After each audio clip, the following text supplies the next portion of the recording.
to Thank you. We wanted to give the community an opportunity to dive a little deeper into the partnership between PBOT, BPS, the Bureau of Planning and Sustainability, as well as Prosper Portland, and how their roles and their teams will integrate as we move forward on the I-5 Rose Quarter project. You all know me, if there are folks in the space who do not, Erica Warren with Tri-Excellence, and I have the pleasure of helping us go through this process together, helping us to maneuver our questions and work with the project team to develop something that we can all be proud of. So thank you. I am going to remind us of our principles of agreement. You all should know this, and I'm not going to quote them verbatim, but thank you. Next slide.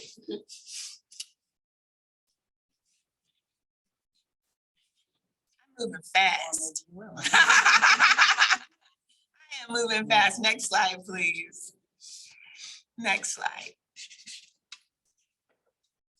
I also forgot to mention in our agenda, we are pleased to have Director McAlpine here with us from ODOT, who will be sharing some updates with us in ODOT's commitment to doing business differently. So we're excited to share some updates and changes with you there.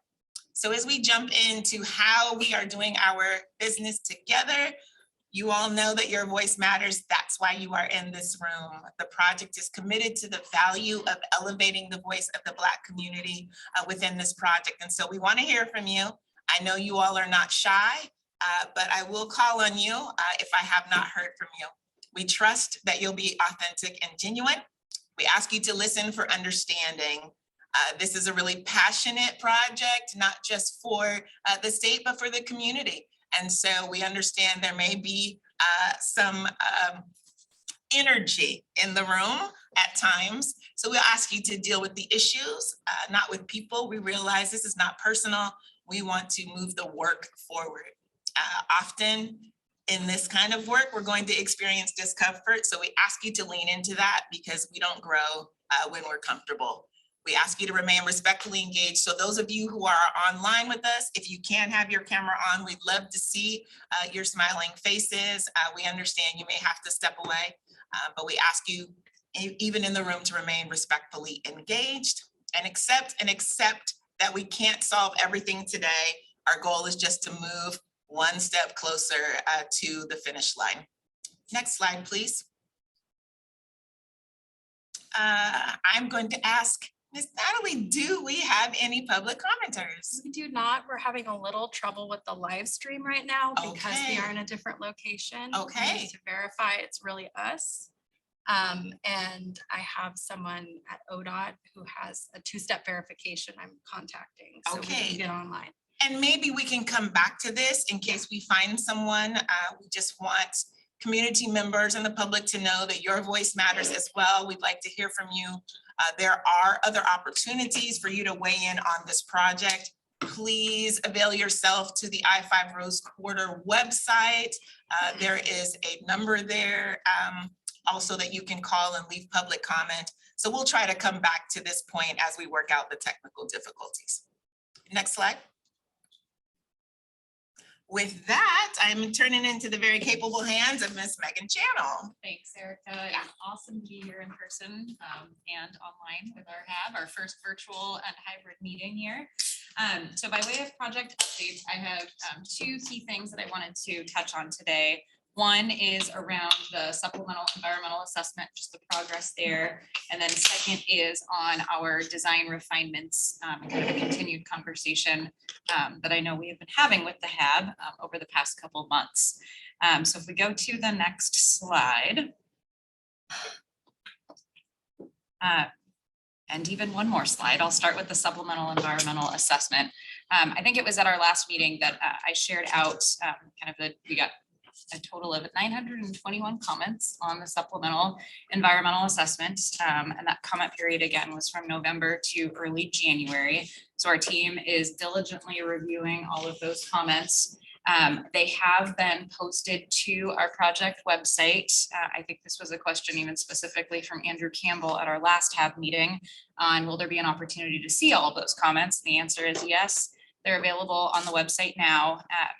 We will be taking all of those comments and putting them into different themes. So that's the process that's happening now.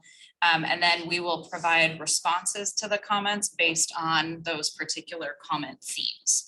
And that will be part of the final supplemental environmental document that ultimately goes to the Federal Highway Administration for their review and approval and decision.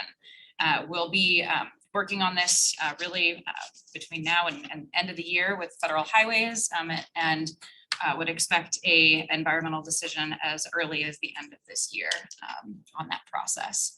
And feeding into this process is also the ongoing conversation of the design refinements. So I think I don't know that I have a slide on that, so we'll just stay on supplemental environmental assessment slide. For the design refinements, this is really the continuation of conversations that we've been having with Rip City Management, City of Portland, Historical Alignment Advisory Board, really in response to comments that we received on the supplemental environmental assessment around ensuring that the project is addressing pedestrian safety, event operations and traffic management in the area, and then in the context of broader district character as well. So with the design refinements, they are really looking to reincorporate a bicycle and pedestrian connection across I-5. And then we are also looking at how the ramp terminals really intersect with the local street network. And so the refinements that the HAAB has been part of developing are what we are carrying forward into the supplemental environmental assessment and doing some further analysis, getting into the weeds of updated, technical traffic modeling and all of the reports related to the environmental topics in the supplemental assessment to make sure that we're capturing the impact, the good and the bad with those, and using this document as a disclosure of what those impacts may be. And then if there's any mitigation that we need to further address related to those, we'll also be assessing that and bringing those forward to the HAAB. So just wanted you to know that is underway. That process again will continue between now and really as early as the end of the year with the Federal Highway Administration and decision document. So with that, I will pause and see if there's any questions on all things environmental and design. And before we move on, are we closer You're on the live live. stream? Okay, there are folks who are messaging saying they've been waiting to get in. So are there any questions from HAAB members that are joining us virtually or folks in the room in regards to any of the project updates surrounding the supplemental environmental assessment, the process, what's happening next, as well as our conversations around potential design refinements as a response to the SCA period? Y'all will have to help me because I can't see all the hands. Thanks, Dr. Amato. I see your comment.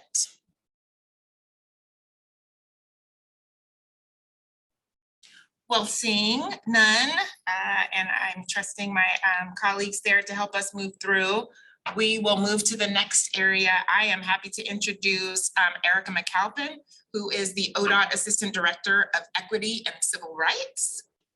And she's going to just share some exciting updates with you all. So, Erica. Thank you.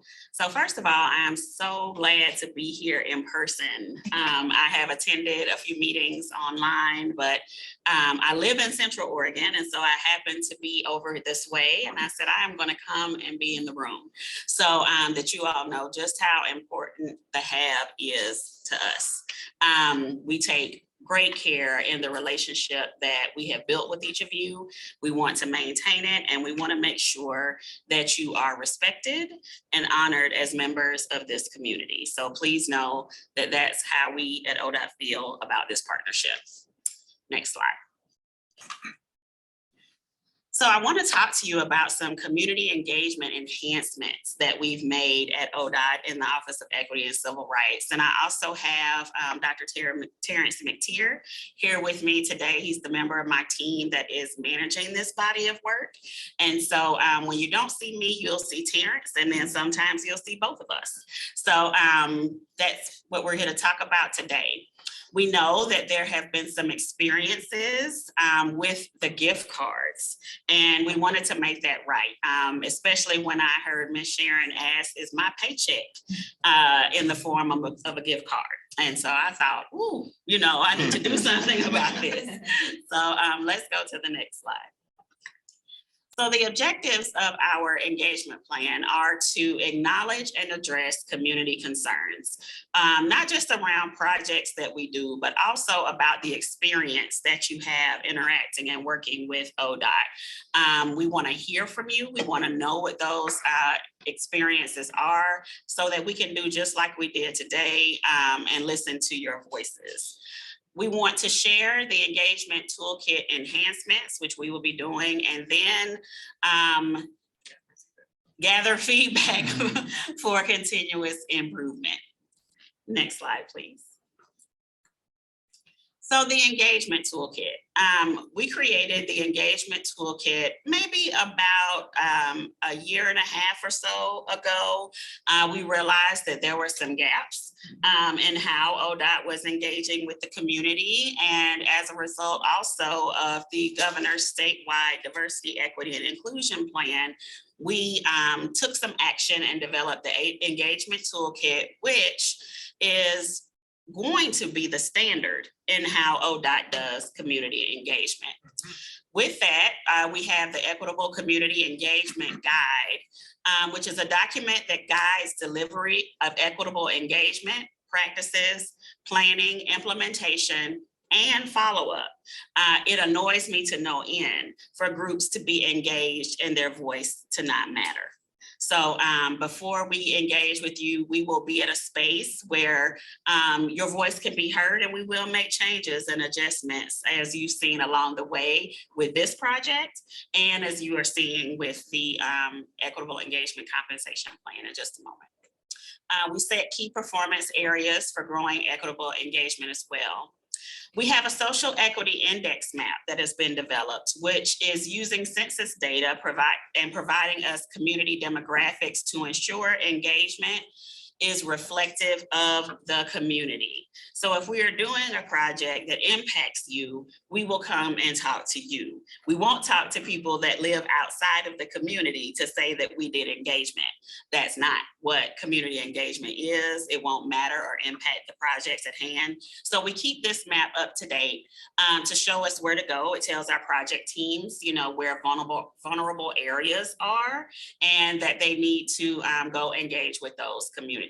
I know I drive the drive from Salem to Bend quite often. And when I notice that roads are blocked, you know, and people don't have access to their homes, I often come back and ask the project delivery team, did we engage with that community? Yes, it's a rural community, but did we engage with them? Did we talk to them and tell them we would be blocking off that access? So that is what the social equity index map is supposed to do. We are also using a social equity lens that we apply to everything that we do at ODOT.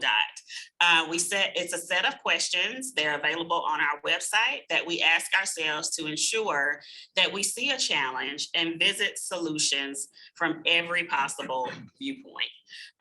So believe me when I say my colleagues get tired of me. Brendan is often in spaces where I'm questioning everything, but that's my job and that's my responsibility. So, and everybody knows that. So, but that's what we're supposed to do, and looking at the work that we do through that lens. We look through this lens to help us interrupt bias and any potential harm. ODOT readily acknowledges the harm that has been caused to communities across this state as a result of the work that we have done. But we also want to acknowledge that we are paying attention, we are making changes, and hopefully you will see those changes moving forward. We also developed the Equitable Engagement Compensation Program, where we compensate community members for providing feedback on projects or initiatives to make well-informed project decisions. Your time is valuable, right? Everybody's time is valuable. And so we want to make sure that we take the time and pay you for what you're giving to us, and a perspective that we might not otherwise have if the HAAB and others were not at the table. We can also contract with 501c3 nonprofits for engagement services. So what you will see going forward is more work with community benefit organizations, paying them for services that they give, and going out and seeking members of the community to give us feedback as well. Next slide. So the concerns that we heard related to the Equitable Engagement Compensation Program were that the payment options were just limited to only gift cards. I could explain to you why we thought that was a good idea, but it really doesn't matter because it wasn't the best idea, right? So I won't make excuses today.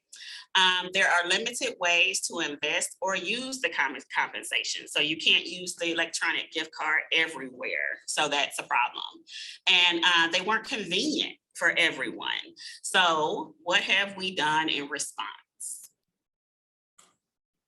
We have new payment options. Participants can now receive both a paper check or a gift card.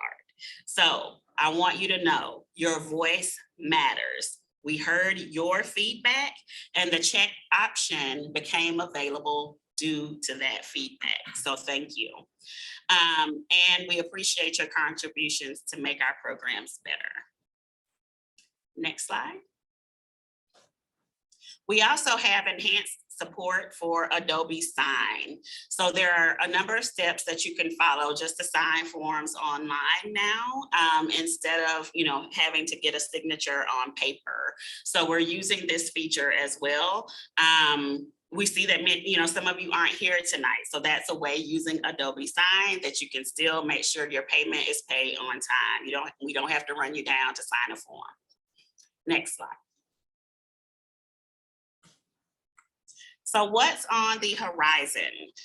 ODOT plans to increase community engagement on all projects to at least 50% in 2024 by the end of 2024. Our goal is for this to be the ODOT standard with 100% use. So we're being nice with giving ourselves 50%, but we are gonna aim for the moon. ODOT is developing a way to efficiently gather and track customer and community engagement feedback on projects. We're looking at different options like a survey option, or are there other ways to bring groups together and get verbal feedback and really engage with the community that way? So we're exploring the most efficient and effective way to gather feedback on projects. Once, like when the HAAB experience, when it may come to an end, we want to hear from you. What was your experience like? We're listening along the way, but we also want to know once the project is complete. And then ODOT is in the process of cultivating a better connection between the Office of Equity and Civil Rights and the community. As I said, I'm moving to the area. Terrence is already over here, and you will see us a lot more often in spaces, making sure that we are building those relationships, keeping those relationships. And I want to say that we're both available to you as members of the community. Don't feel like, oh, she's so-and-so and I shouldn't be contacting her. Nope, I'm Erica, and you can reach out to me anytime that you would like. When I'm in the area, I love to meet people for coffee. So let's build relationships and really engage, and let us know how ODOT is doing. Any questions or thoughts for me? Are we seeing any in the virtual space?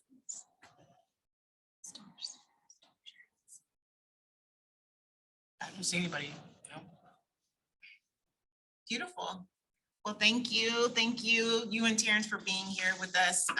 We appreciate listening, You gonna let them hearing. just get on by that fence? Don't ask them no question? Where you from? Okay. Come on.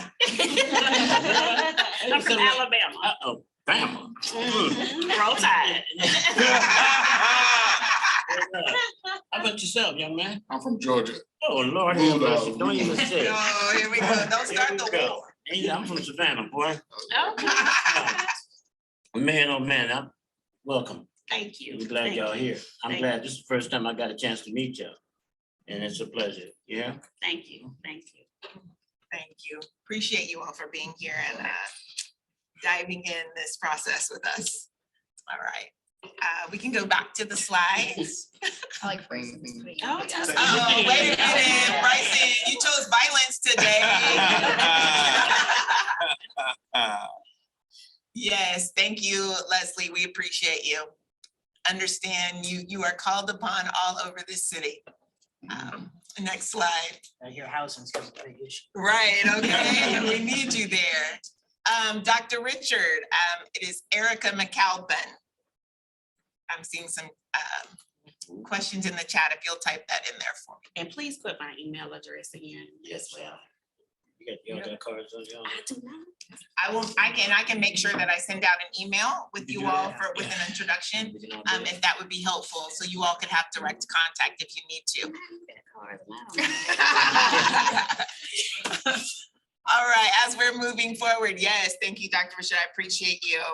I'd like to introduce my colleague Shania Posey, who is working with the city team to help coordinate all of our efforts as we dive into the meet and greet.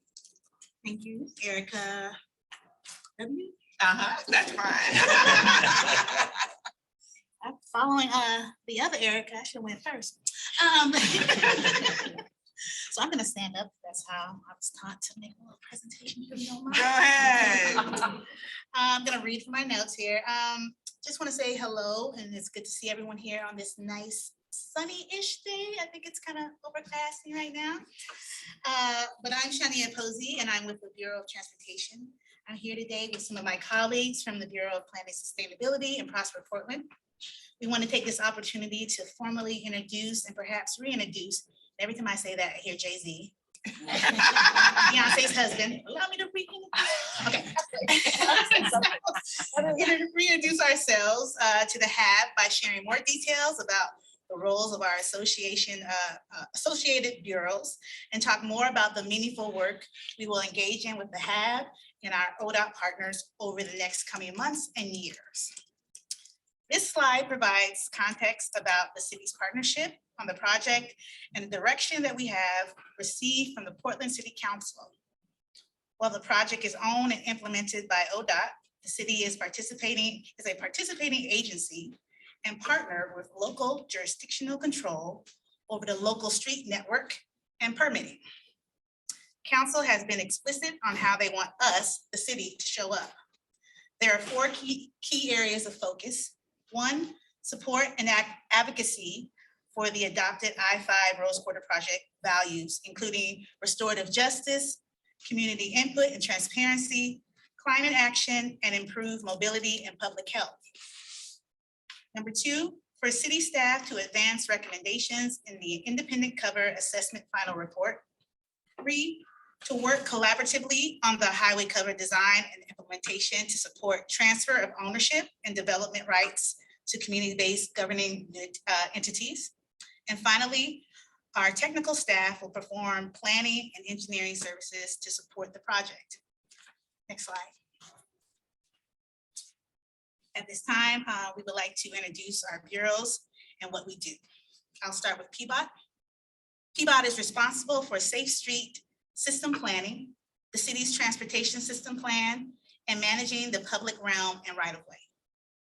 We are also intentional about finding ways to combat climate change and taking accountability for past harms caused to Portland's marginalized communities in the name of transportation. We're actively working to find innovative ways to keep the city moving that does not displace or harm its residents in the process. PBOT is the lead city bureau for city participation in the I-5 Rose Quarter project. Our team is responsible for planning, local street design, and circulation permitting, and eventually construction support and coordination. We also help represent city interests and coordinate all other city bureaus engaged on the project. This includes infrastructure bureaus like water, environmental services, and urban forestry. But today we focus on the role of BPS and Prosper in supporting the highway cover work. I'm going to pass it to Patricia now. Thank you so much. Good afternoon, everyone. Nice to be here. My name is Patricia Diefendorfer. I am the chief planner for the city in the Bureau of Planning and Sustainability. My pronouns are she, her. The Bureau of Planning and Sustainability is the long-range land use planning function of the city. So we do things like update and maintain the comprehensive plan of the city.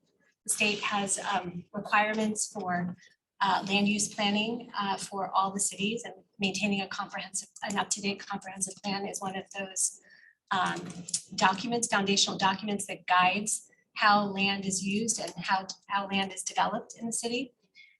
We also have as our toolkit the ability to apply land use regulations to properties throughout the city, and to be thoughtful about the urban design of the city, the way the city looks, the way it functions, the way development helps the city function as a place.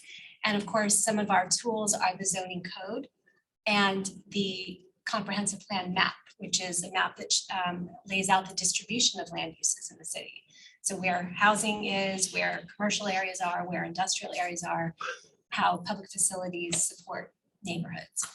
As it pertains to this project, our role in this project is to help develop the community framework scope of work. And that's a process that you all have been engaged in and you have been participating in with us as we have begun that work.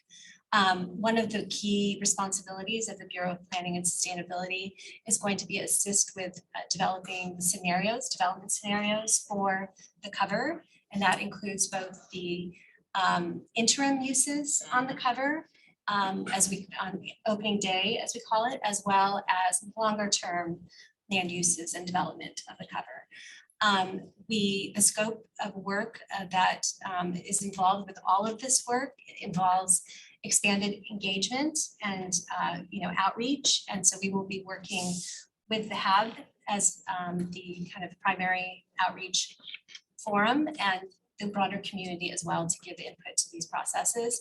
And we expect that this work will lead to some legislative actions that are going to be needed to be taken by the city, including some changes to zoning and to apply zoning to the covers, because the cover doesn't exist currently, and that's like new land being created.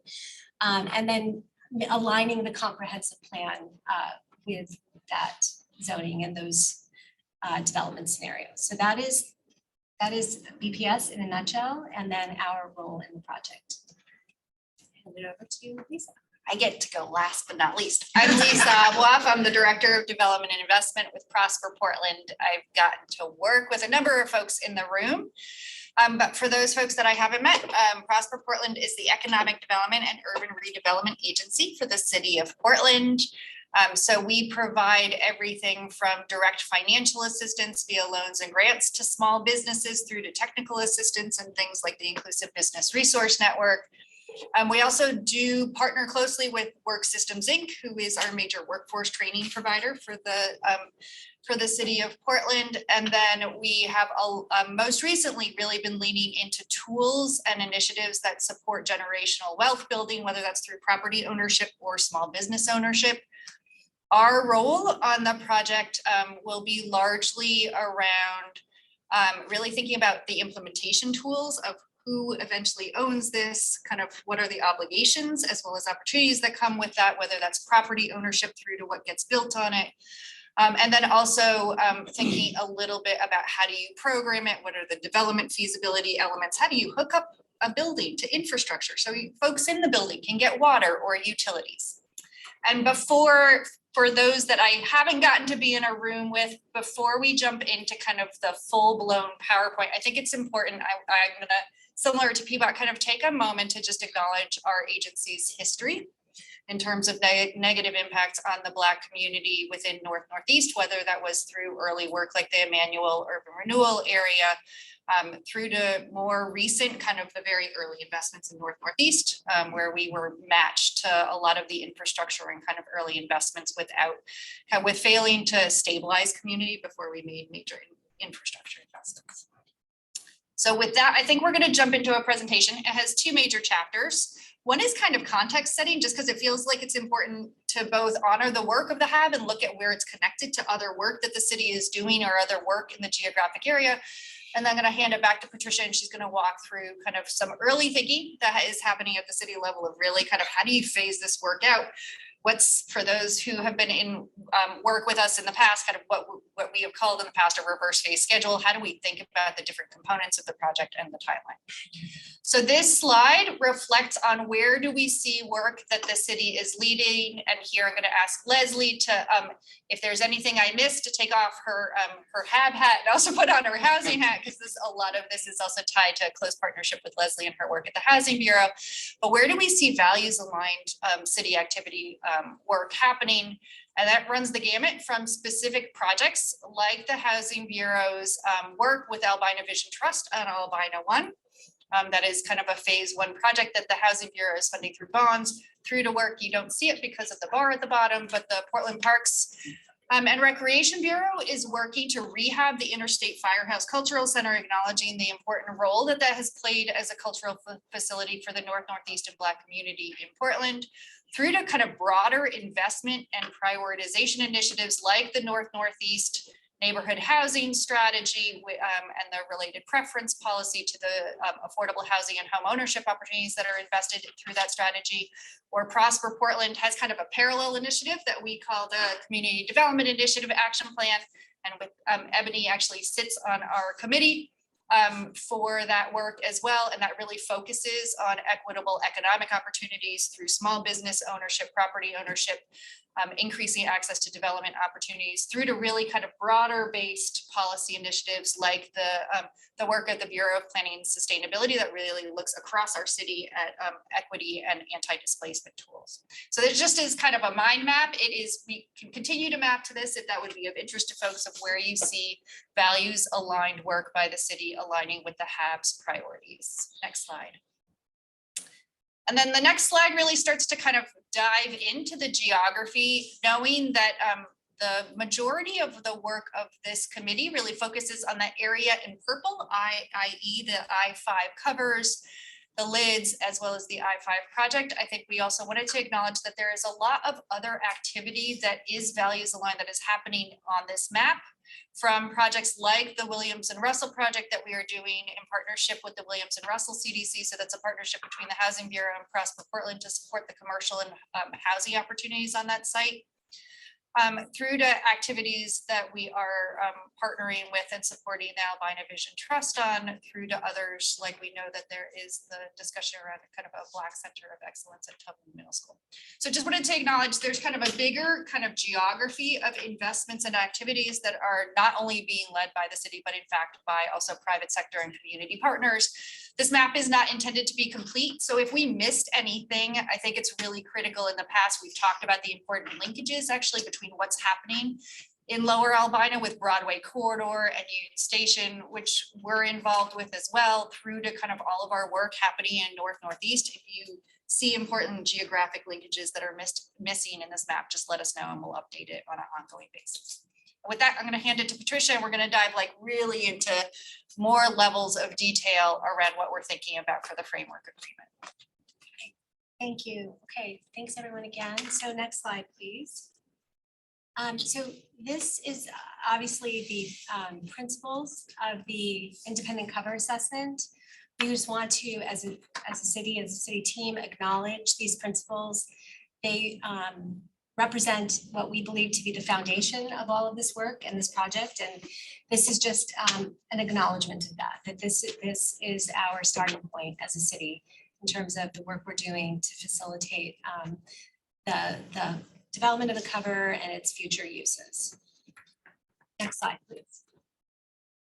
So also, again, just drawing from the independent cover assessment and acknowledging that there have been a number of priorities that have been developed for this project. They're all listed here. I won't read them, but this is again acknowledgement that, from the city, from the standpoint of the city and the city team, this is our starting point, and we will be looking to advance these priorities as we undertake the work along with you to assess what can happen on the cover in the future. Next slide, please. So this, we thought we'd be very cute and like use some animation here, and it's very disjointed, so forgive me in advance. But we are, again, this is, I'm going to talk about the phases of work, and it's something that we have shared with you and you have seen before. I really just kind of want to break it down and acknowledge that first we, again, accept that the overarching objective of this project is to create a highway cover that can support the Black community's desire for self-determination, and to structure the project so that Black community can build it, own it, and benefit from it in the future. This is taken from the ICA report. And then again, acknowledging that the principles and the priorities that have already been identified are foundational and will inform the work that we do together. And then here we're just demonstrating that the HAAB, this advisory board, is going to be, a consistent. We're going to consistently engage with the HAAB throughout this process, and we will of course also be doing some, various public meetings and workshops in as we go through the process of thinking about the use of the cover in the future. So this will start to look familiar to you, I am sure. This is it took us a while to come to a place of really laying out a foundation for this work and how we can phase this work. This first phase is the due diligence phase, which is the phase that we've been engaged in together for some time now, which has led to kind of a greater understanding of what is possible on the covers, and has also led to some of the design refinements that Megan had mentioned and we've been talking about. One of the things that we just want to point out here is that there's we heard from the HAAB in an early in my time with you all. You all have been meeting for a long time. I am a newcomer to this table and I appreciate being here. We did hear that it was important that governance and the conversation around governance be part of the process early and throughout the process. And so we really updated this graphic and kind of the body of work and the deliverables associated with each of these phases to recognize that. And so I just really want to point that out. So that this phase is going to lead to some understanding of the cover, its structural opportunities and limitations, and that will inform the next phase. So if I could, thank you. So the next phase of work is something that BPS will, working with you, will be taking the lead on to help develop some scenarios and thinking about what can happen on the covers. This involves urban design and uses that reflect the priorities of the community. And again, the deliverables of this are coming out with a preferred long-term development scenario, having more insights into possible governance scenarios, and then the economic analysis and feasibility along with the circulation, all the components that will lead to a very, the future place that we all envision. So next phase, please, or next slide. And then, of course, we all understand that the long-term vision won't be realized immediately, and we will have to look at what are some, what is on the cover sort of as an interim use, and that is something that we hope to do through this process as well, and deliverables would involve or include an interim use report or concept, and then again, advancing the ideas around the governance. And then finally, all of this work would lead to the community framework agreement, which I think we all view as the final product that is a culmination of all of this work and really identifies at the end of this the various agreements that will be needed to identify the roles and responsibilities for who will do what in service of implementing this vision in the future. And so some of the deliverables of this will of course be the agreements themselves, an outline that outlines what the agreements are, what will be in those agreements, and then The zoning piece that we talked about that will result from the land use scenario development is another byproduct or product of this phase that will allow us to get those legislative land use changes through the city. So that's the process that the city will be involved in along with you. And so at this point, I will just, I think that concludes our formal presentation.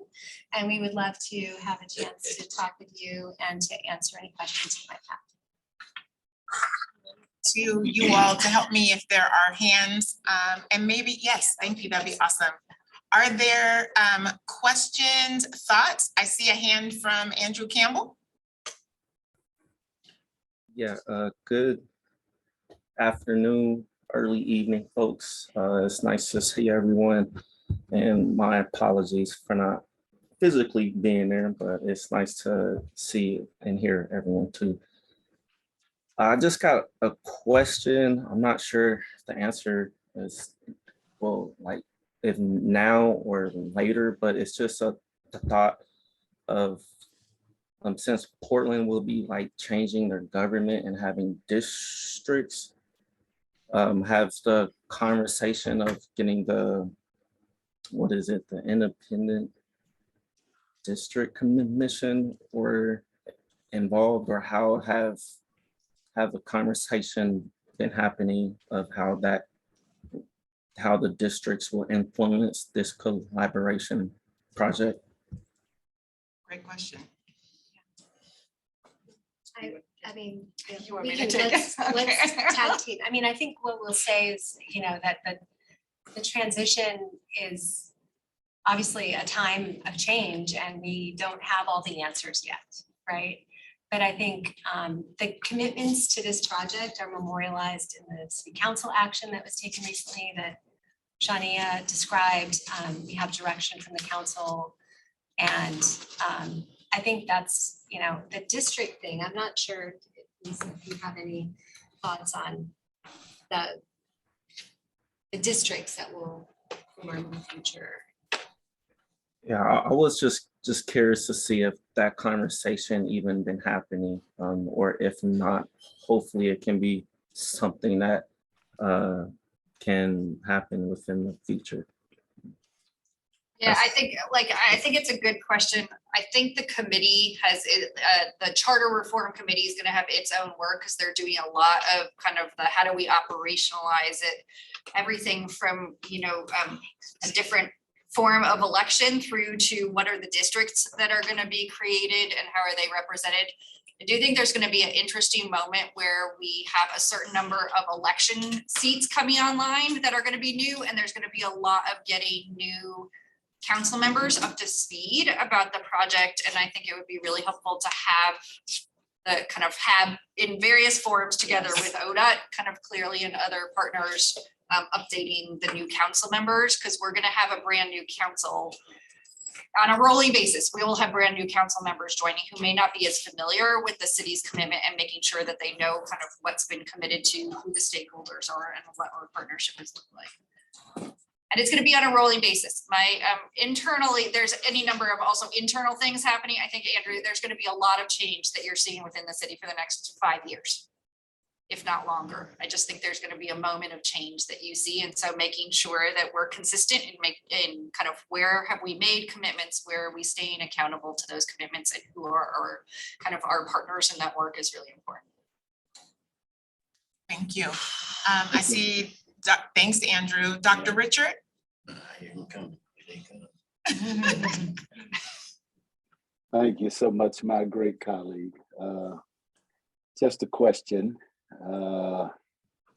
Hope this question is in alignment, and I'll just go ahead and ask the question this way. So from ODOT acknowledging the past harms, and certainly Prosper Portland acknowledging past offenses to the Black community, my question is simply this: how do you plan not to cause any more harm to the Black community? I'm sorry, it was, did somebody say something? Yeah, I did, Doc. I acknowledged you. Yeah. Oh, okay. All right. Thank you so much. And if I'm correct, Miss Warren, I don't know from the beginning if we ever had statements in writing with a commitment not to cause further harm to the Black community as we continue to engage in this process. And so I will be perfectly honest and say, when someone starts out a discussion by acknowledging past harm, again, my mind goes to, how will you not cause more harm? And is there a way that we could get some type of memo of understanding that no harm will be caused as we continue to engage in this process? With what Brother Campbell just said about the changing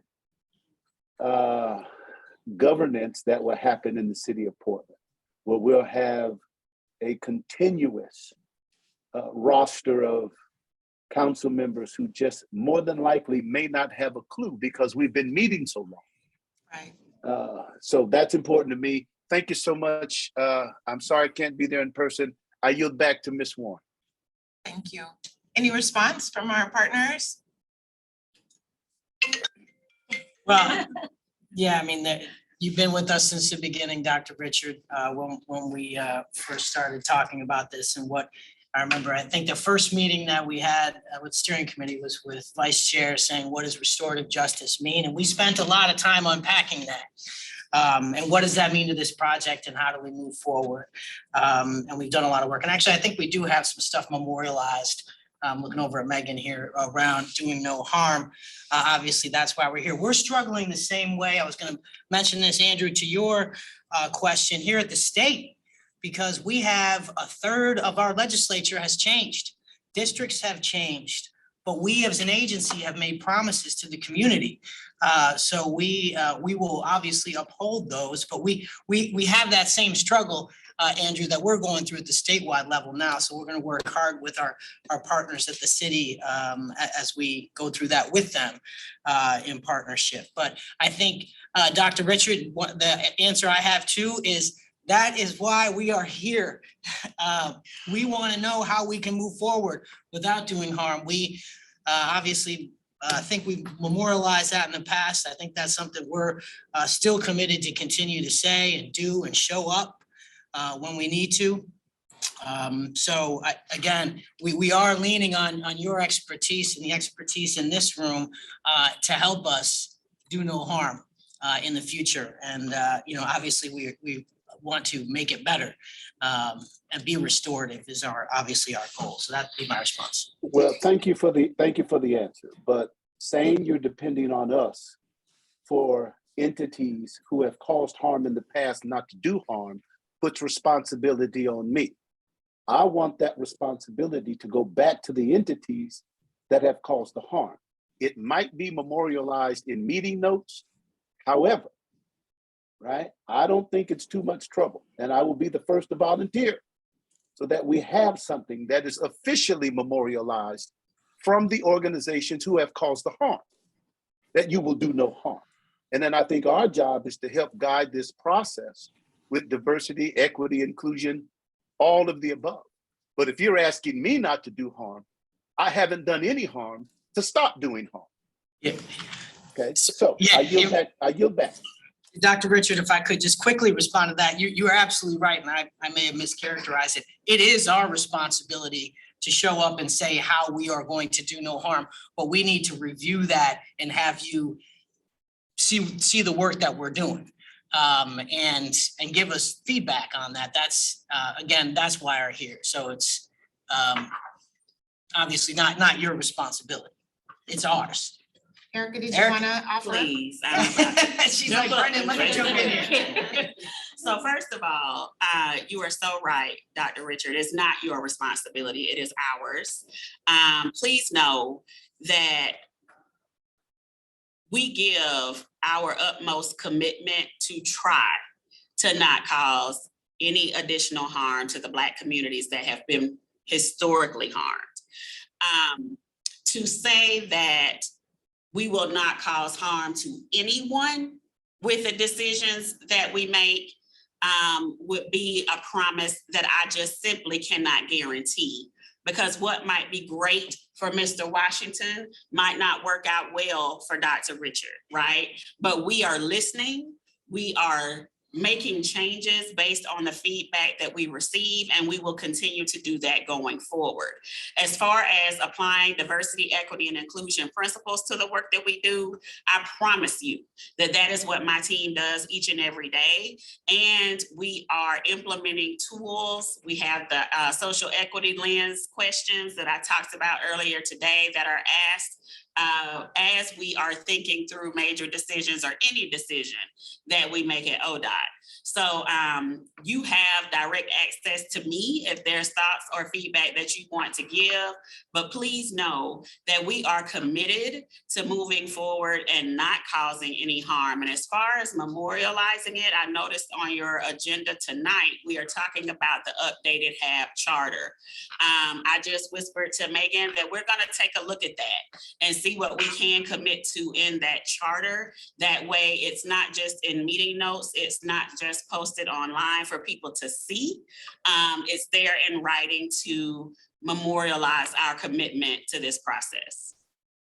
Thank you so much, Dr. Eric. I appreciate that. My last comment, I don't want to take up too much space, but again, just so I'm clear, there's a difference between causing no harm and equity, right? Oh, absolutely. Right. So I just want to be clear with that, right? And equity doesn't mean fairness. I think, we understand that. So what may feel good to Mr. Washington may not feel good to me. I'm okay with that.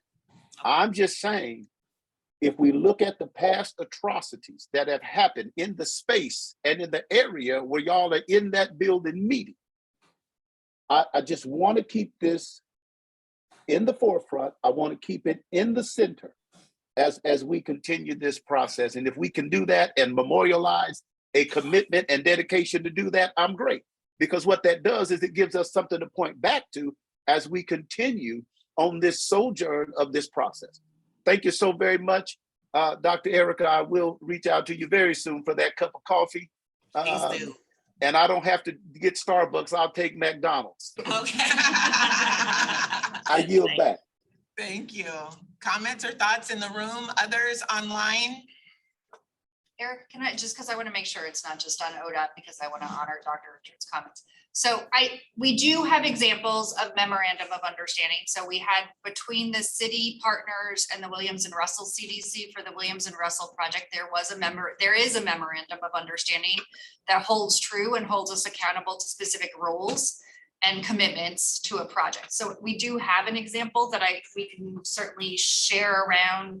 Otherwise, Bryson, I don't know if you want to share it around as well. So I think that's one. I want to honor something Erica said. I'm with you. I can't commit to kind of one thing works for an entirety of the Black community, because the Black community is wide and broad and diverse, and we have to center racial equity in our work. And so that might not mean that kind of everybody individually is furthered, but I do think we have to have clear accountability measures going in on the city side, on ODOT side of what does success look like, and then we have committed to those accountability measures, and then you hold us accountable to those accountability measures, and we hold ourselves and our political leadership to that as well.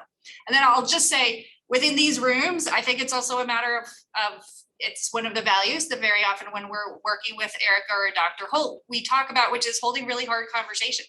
And I think it's really important to create a safe space amongst all of us in this room, that if there's something that you see, I'll speak for Prosper Portland alone, but for Prosper Portland, as well as I would imagine for city partners, where you are seeing something go down a path or hearing language that is kind of indicating that we're going to go down a bad path. I think we need to have hard conversations, and we need to be in a safe space. And I want to actually welcome those conversations and welcome those comments, because to me, it means we're actually holding an honest conversation with our community partners. Thanks, Lisa. I appreciate that. Yeah, Eric, I'm thinking something over here. I'm going to go to Mr. Washington and then to Dr. Amato. Was he still engaged in this? Oh, no. Ebony also unmuted, so I'm gonna go to you and then to her. You know, this is a difficult place right here, right now, because at some point in time when we formed the HAAB, there was a safe space. and that somehow or another we could influence that space and we could amongst ourselves grow to some sense of understanding about equity and all those things. But, you know, one of the histories, you know, and I think one of the good things of being around here for as long as you have, you've seen a few things, you watch how the landscape works. And we're in the midst of shifting sands right now. You know, in the shifting sands has always been that dynamic that has always put some kind of issue in the pit of my stomach around some of this work. Because you could always see the hoodwink coming, you know? And, you know, and then you have all these other elements at play. So when I look at what's been rolled out so far, you know, I want to try to navigate that in a different kind of way. I don't necessarily want to blow it up. I don't want to attack it. But what I want to do is try to better understand it in some sense, but also have it understand me, you know, what my concerns really are as in relationship to what has happened, you know, and what continues to happen. So not everybody is buying into the zone changing. We understand across the country what that means, that shifting sand. It's not, you know, we did some of the drawing of the district lines and all that, you know, and some of the things that we understood was that sometimes those things are used adversely. They're used to separate and divide and all that kind of stuff. So we have to be really cautious about how we approach and navigate that. And especially when you have these players that come into the room at this point in time, understanding that they had an outside, like an aquarium view of us coming to this place.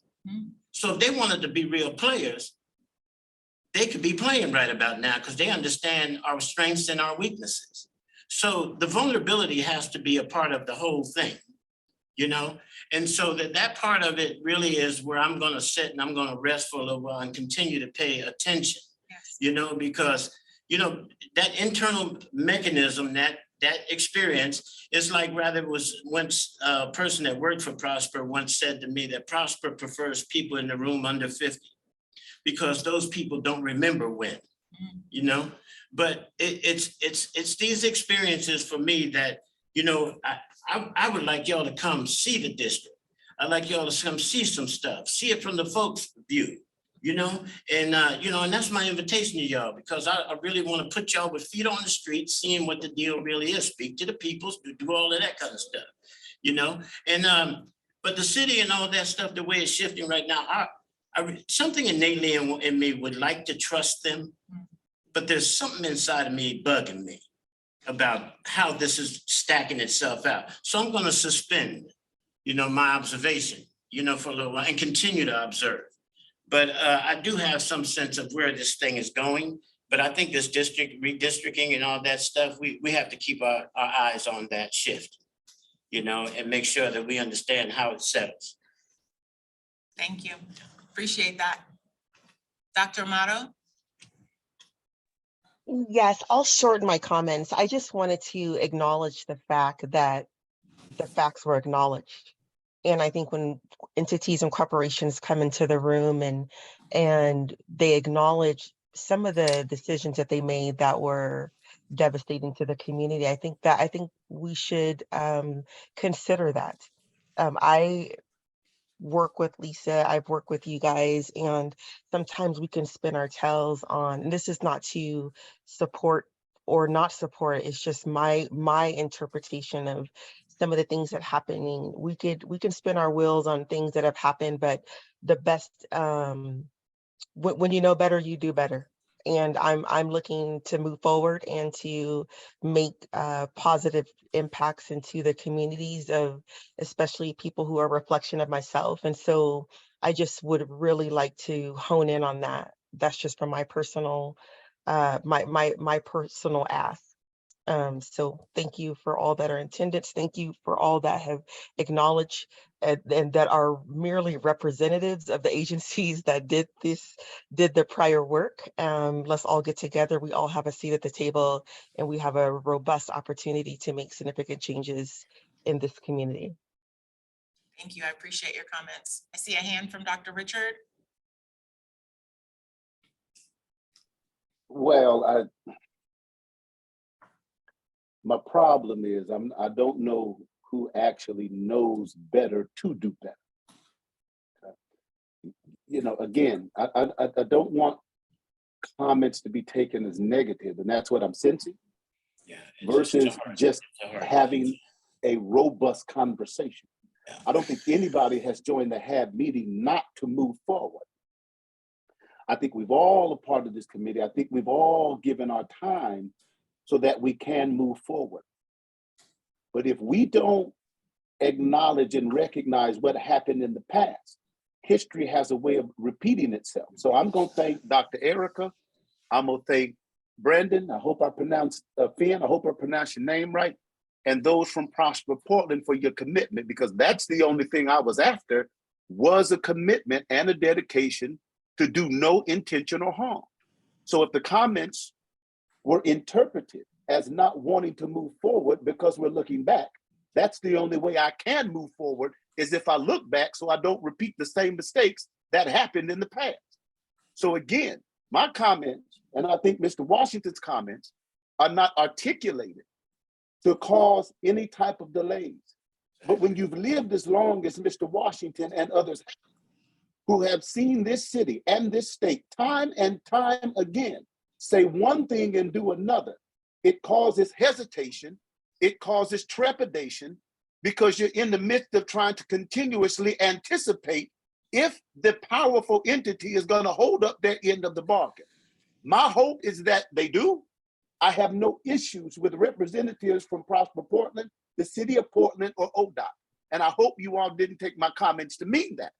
I'm just saying, I thank you for that memo of understanding, which will serve as a racial, equity, and justice empowerment lens to continuously guard our work. With that, Ms. Warren, I yield back, and I'm sorry I took up so much space. Thank you, Dr. Richard. That's what we're here for. Dr. Amato, I see that you unmuted as well. No, let me go back on mute. I'm done for the moment. Thank you, Erica. Yes, no problem. Patricia? Yeah, Patricia again. Before we move on from the topic, I just want to make sure that we also, at BPS acknowledge, of course, the harm that zoning has done, right? Like, I just want to be very upfront about that. And I think you can hear from all of us that we are committed to the idea that we are going to adhere to the principles of this project, and restorative justice is one of those primary principles. And we are committed to those principles and that expectation. And the city of Portland has core values. Among them is anti-racism, and our own Bureau of Planning and Sustainability, we also have adopted our own core values, and racial justice is among them. So these commitments are fairly deeply ingrained in the city and the work that we do. And I just want to acknowledge that and say that, that the people at this table, that is how we are approaching this project. Just to respond to that, if I could, and it's more than just the technical understanding of the project. And I think that's the part where sort of I get the misunderstanding, the sense that you can be technical about this process and approach it this way. But the question is there really a connection, a philanthropic connection that allows us to advance on an agenda that we can actually internally experience, as trust? And I think those are some magical words there, because you heard somebody enough times, you're gonna have to do a little bit of something different to go other than just your words to make something happen, to be able to transform that. So that's why I stay engaged in this process, because I'm waiting for us to get beyond the linear understanding of our engagement. There's a little bit more that has to occur. And so, however, if you say it's okay to get down and dirty in this room, okay, you say it's okay to experience some of that discomfort, because I'll be experiencing it even without somebody telling me I could experience it. And not so why do I get to take it out of here? I'm gonna leave it here. But I still believe it's something more than just us technically looking at some charts and all that stuff. There's something more we're looking for, and I don't think we've gotten there yet. Thank you, I appreciate that. Mr. Modica, I see your hand. Greetings, everyone, and wish I was with you, but I'm there in as good a capacity as possible.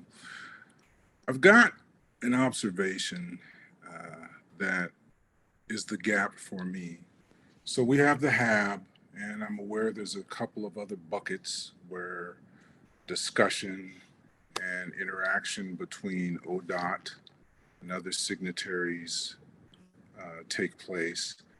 And then we have the private developers, right? So, you know, one of the things that I noticed is there was this big rollout, Albina Vision secured this or that, and there's a homegrown board of people who are gonna keep watch over everything that occurs.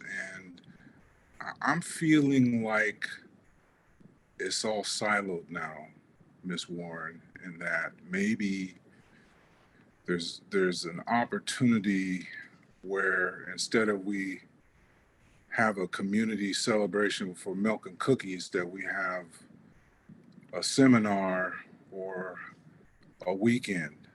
I mean, with all the time that we've given up, I would say a weekend to get all the buckets and the spokespeople for the buckets to be in the room, and that we're all practicing off the same playbook, because that is the thing that catches me, is which playbook are we playing from, right?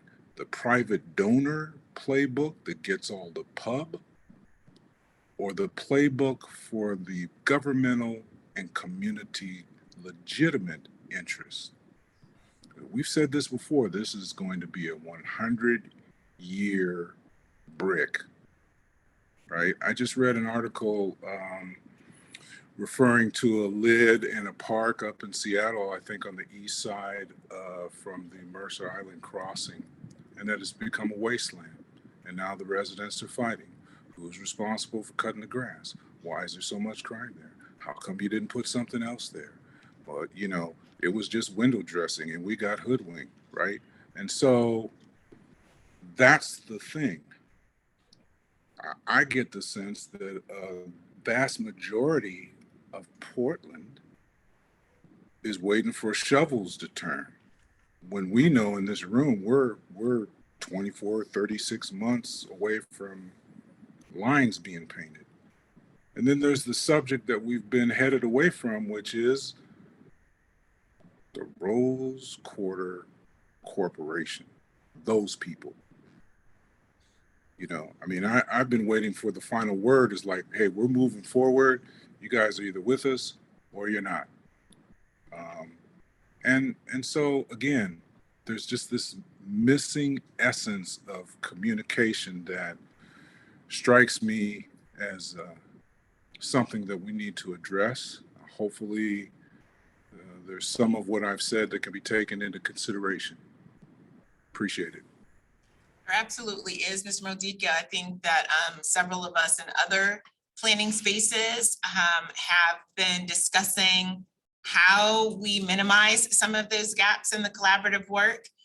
And I am trying to be conscious of the community's time, but we have talked about whether or not there would be an opportunity to do a multi-day or some other weekend engagement, et cetera, so that we can bring more of those partners together and kind of hash out these conversations, if you will. So I would say I feel grateful that some of those conversations are in line with what you have brought up to us today.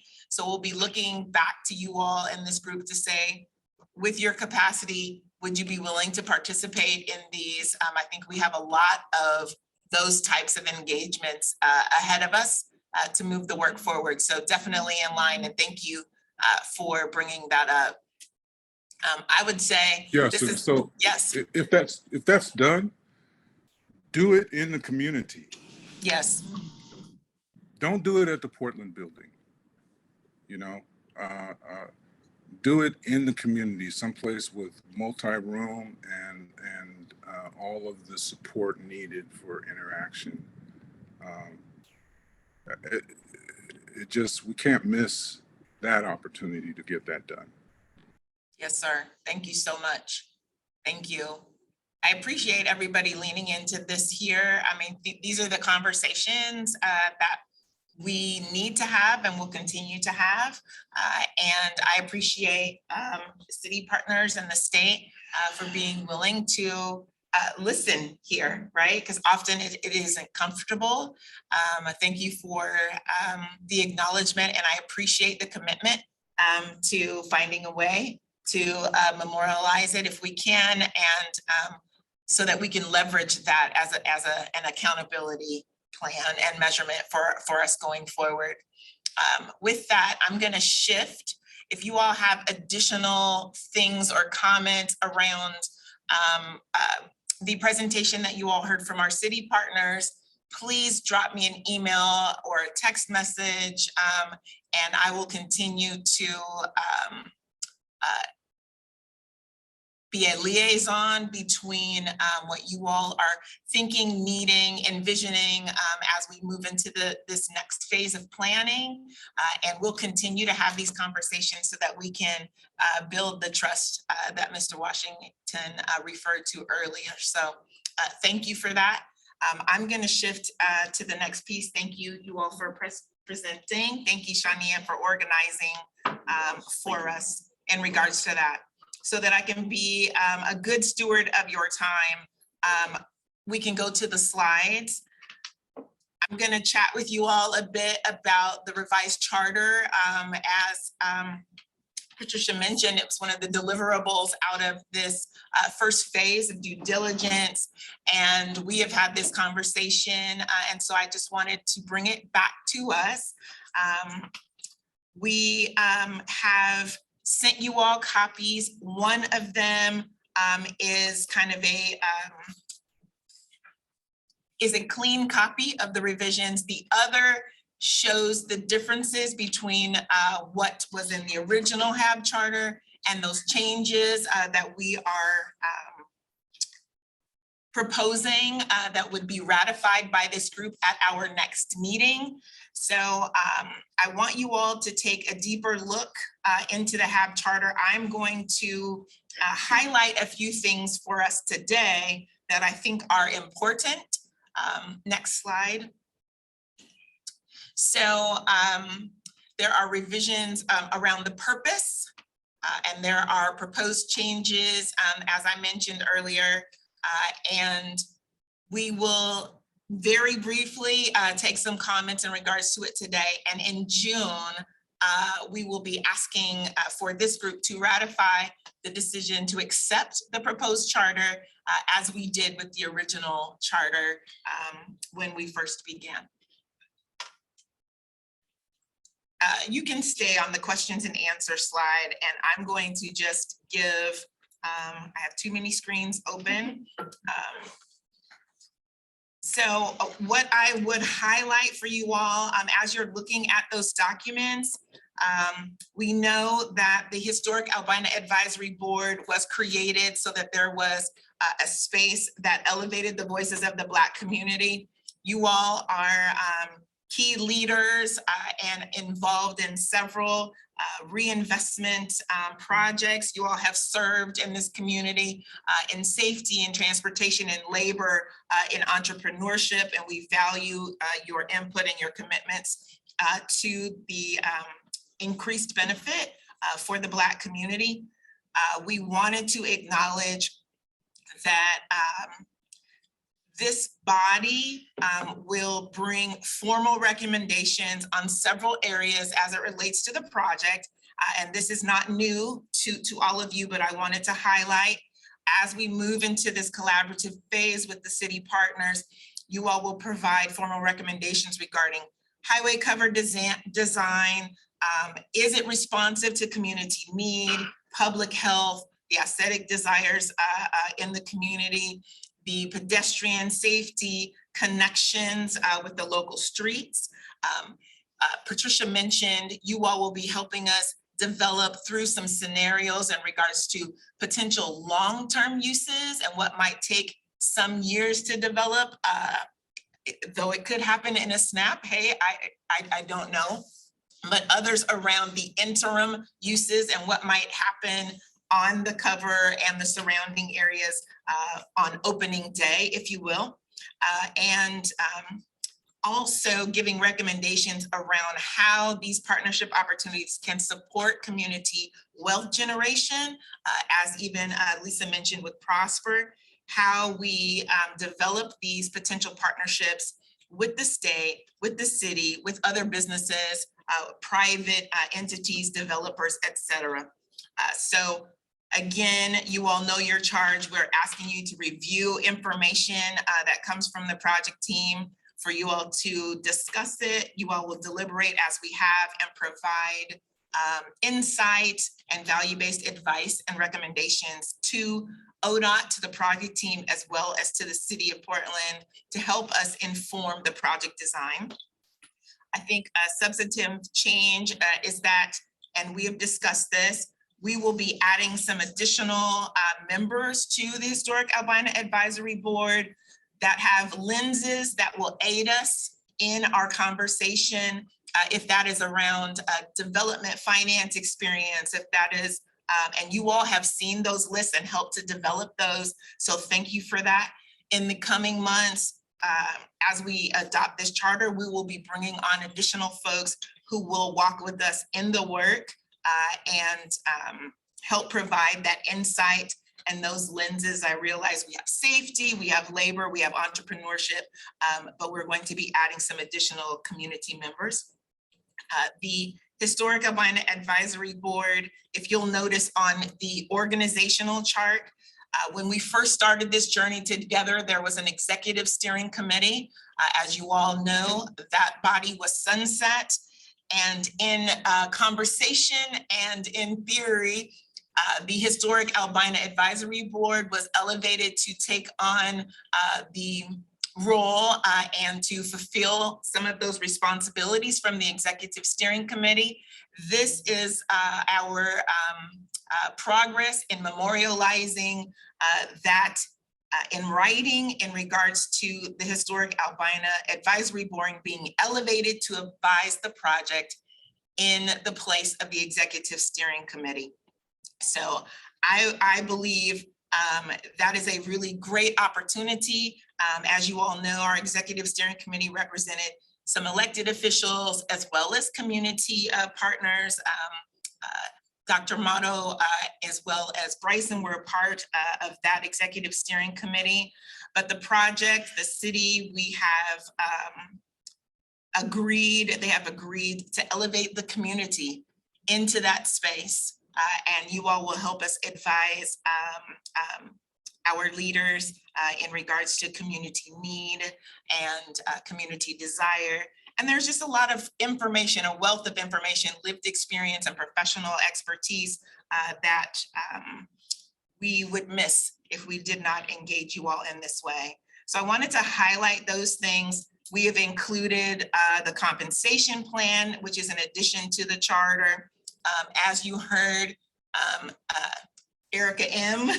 mention earlier, we're going to pass this proposed charter onto her team so that they might take an opportunity to add any additional language that could be in response to the memorialization of doing no intentional further harm. So some of these things you all are quite familiar with. I want to highlight we have been utilizing the design collaboration forums as a means to have an opportunity to dive into the details, to lay maps out on the table, to work with the design team. We will continue to use that model as we work with the city partners so that we have opportunities to envision charrettes and dive deep into that work. Originally, those design collaboration forums were on the second Tuesday and the HAAB meetings were on the third Tuesday, which didn't allow much time for our teams to do work in between. So one major shift that you'll notice is that we have shifted that to a second and fourth, which I realize is a lot of you all's time, but we understand. Think of it as maybe subcommittee work.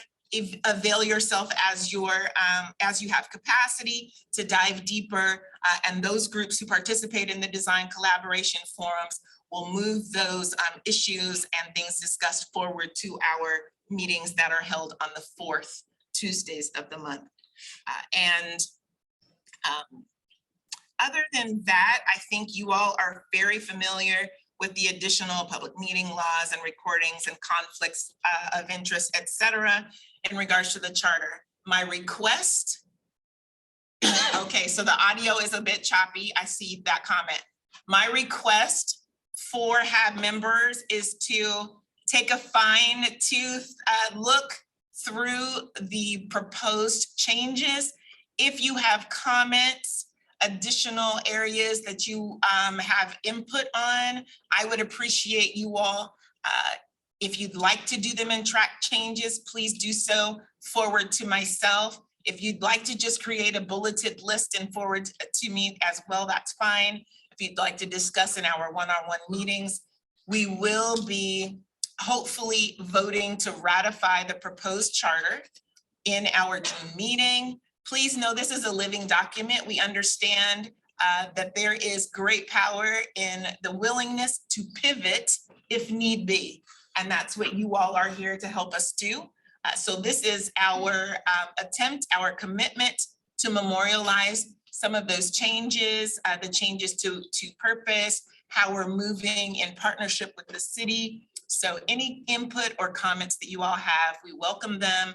And we'd love to be able to vote to ratify this in our June meeting. Are there any thoughts in the room or online in regards to the proposed charter changes?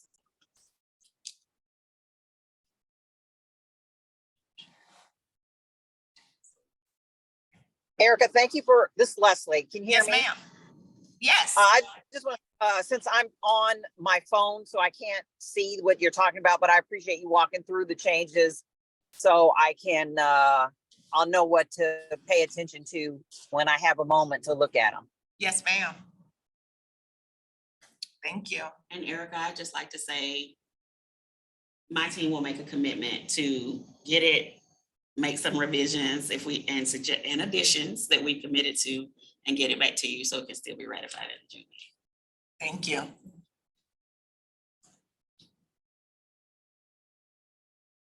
Any other thoughts from those joining us in the virtual space? I see heads shaking. Thank you. If you'll pull the slides back up for me.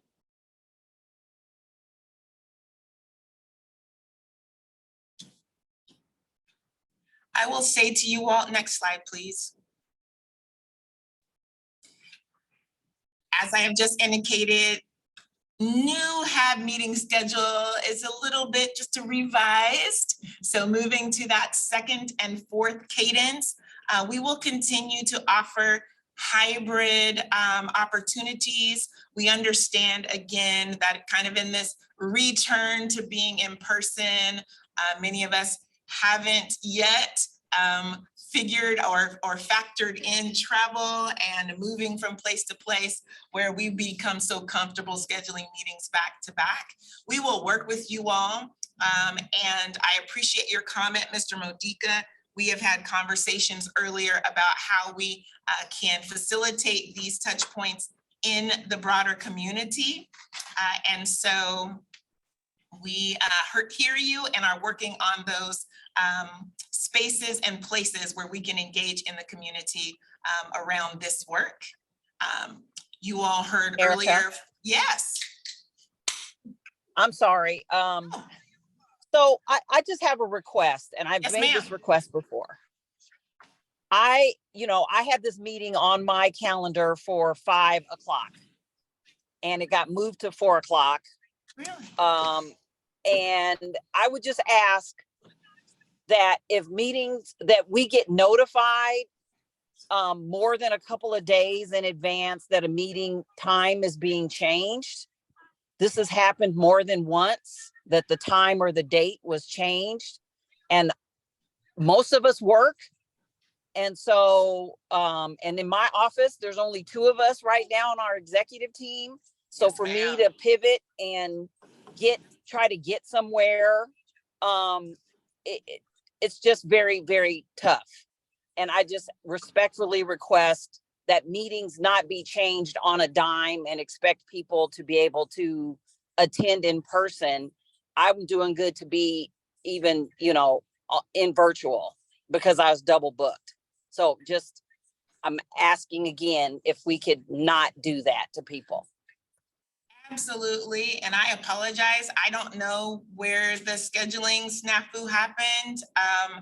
I will do my best to be a second and a third touch point for HAAB members once the calendar invites go out, to make sure that I am staying on top of that for you all. I apologize. I am not sure. I'm not sure what happened, but I understand that it does and it has. So yes, you have a commitment from me to make sure that we are staying as consistent as we can. We are doing our best to stay on that Tuesday, second Tuesday and fourth Tuesday schedule at 4 o'clock. If there are any significant changes, you have a commitment from me to make sure that I do a double and a triple confirmation for you all so that we can really value your time and have the best work product. Megan? Yeah, and Erica, I want to lean into Leslie's comment and also apologize. Leslie, I hear you, and I know that the scheduling really was related to some of the conversations we were having with stakeholders, RIP City Management, City of Portland with the design refinements. Okay. And Leslie, you are right, those were scheduled with very short, Yes. in short timeframe Thank you and for in that. person. So I hear you, and I want to apologize for kind of those quick turnaround requests. But for the HAAB, as we move forward, got our commitment that you'll have more notice for those meetings. May I also address what's happening in what the comment that was in the chat? Yes. There is no way that ODOT would make changes and have not see them in advance of ratifying them. So I just want to make that abundantly clear. Thank you so much. We appreciate that commitment. Thank you. Thank you. And you all were here, as Megan said, as we move into those comments, please avail yourself to the website if you'd like to dive into those 921 comments. They're available there. Good bedtime reading. And it is our sincere goal to advance early work package design so that we can get our community to work. Thank you for your commitment to this process and for continuing on this journey with us, even in the midst of uncertainties and feeling sometimes like we don't know what's happening. I really do appreciate your time and walking with us through this. Thank you. We'll have other opportunities to fellowship together. For those in the room, please eat some food. For those who have joined us virtually, thank you. We appreciate you. And I look forward to engaging with you all soon. Have a blessed afternoon. It's not as sunny as I would like, but get a little sunshine if you can. Thanks, everyone. Have a great night. Oh, boy.